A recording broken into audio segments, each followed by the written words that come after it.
తెలంగాణలో స్థానిక సంస్థల ఎన్నికల్లో బీసీలకు 42% రిజర్వేషన్లు కల్పిస్తూ తెలంగాణ కాంగ్రెస్ గవర్నమెంట్ ఇచ్చినటువంటి జీవో నంబర్ 9ని సుప్రీంకోర్టు స్టే విధిస్తూ తీసుకున్నటువంటి నిర్ణయాన్ని ఇవాళ బీసీ సామాజిక వర్గం సానుకూలంగా తీసుకోలేకపోయిన తరుణంలో నేడు బంద్కు పిలుపునిచ్చినటువంటి బీసీ సంఘాలు, ప్రజా సంఘాలు, అదేవిధంగా ఈ ప్రజా సంఘాల ఉద్యమానికి మద్దతునిచ్చినటువంటి కాంగ్రెస్, బీజేపీ, అదేవిధంగా మిగతా స్థానిక పార్టీలన్నీ కూడా అసలు ఎవరి కోసం, ఎవరి మీద, ఎందుకు, ఏ విధంగా అనే ఈ బంద్ అనే విషయాన్ని ప్రజలకు చెప్పాల్సిన బాధ్యత ఆయా పార్టీల ప్రతినిధులపై ఉందని చెప్పి నేను తెలియజేస్తా ఉన్నాను.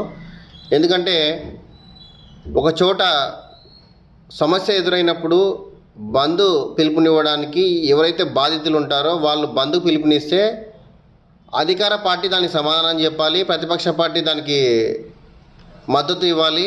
కానీ తెలంగాణ రాష్ట్రంలో దీనికి భిన్నంగా అధికార పార్టీ బంద్లో పాల్గొంటుంది, ప్రతిపక్ష పార్టీ బంద్లో పాల్గొంటుంది, ఉద్యమ సంస్థలు, ప్రజా సంఘాలన్నీ బంద్లో పాల్గొంటాయి. మరి ఎవరిపైన ఈ ఉద్యమం, ఎవరిపైన ఈ పోరాటం, ఎవరి కోసం ఈ బంద్ అనే విషయం మీద స్పష్టత ఇవ్వాల్సి ఉంది. అసలు ఈ రిజర్వేషన్ల విషయంలో అసలు కుట్రదారులు ఎవరు అన్న విషయం ఈ బంద్ తర్వాత ప్రజలకు అర్థమవుతుంది. ఎవరు కూడా ఇక్కడ పిచ్చోళ్ళు లేరు, ప్రతి ఒక్కరికి విషయం అర్థమవుతుంది. అందరు కుట్రదారులే. ఎందుకంటే ఈ బీసీ అనే వాదాన్ని ఎవరైతే భుజాలకు ఎత్తుకొని ఉద్యమంలో పాల్గొంటున్నారో వాళ్ళందరూ కూడా ఏదో ఒక పార్టీలో ప్రత్యక్షంగానో పరోక్షంగానో ఉంటూ బీసీల వైపు పోరాడే వాళ్ళే. కాబట్టి బీసీలకు క్షేత్రస్థాయిలో లేదా పూర్తి స్థాయిలో న్యాయం జరుగుతుందని మాత్రం అనుకోవడానికి వీల్లేదు.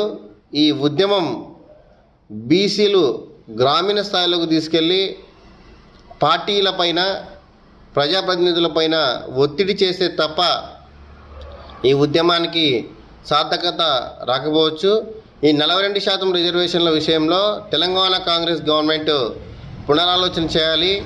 ఖచ్చితంగా వికాస్ కృష్ణారావు మధ్యప్రదేశ్ విషయంలో సుప్రీంకోర్టు ఇచ్చినటువంటి తీర్పును పరిగణలోకి తీసుకొని ఈ రిజర్వేషన్ల అమలుకు ఒక కమిటీ ఏర్పాటు చేసి బీసీల వెనుకబాటుకున్నటువంటి పరిస్థితులను, నేపథ్యాన్ని, పరిధిని, వ్యాప్తిని పరిశీలన చేసి దాని ప్రకారం స్థానిక సంస్థల్లో రిజర్వేషన్లు కల్పించాలని, ఆ రిజర్వేషన్లన్నీ కూడా 50% మించకుండా చూసుకునే విధంగా సుప్రీంకోర్టులో ఉన్నటువంటి కేసుల విషయాన్ని కూడా పరిగణలోకి తీసుకోవాలని ఈ సందర్భంగా Andhra Pradesh BC student federation state president Anand బాబుగా నేను విజ్ఞప్తి చేస్తా ఉన్నాను.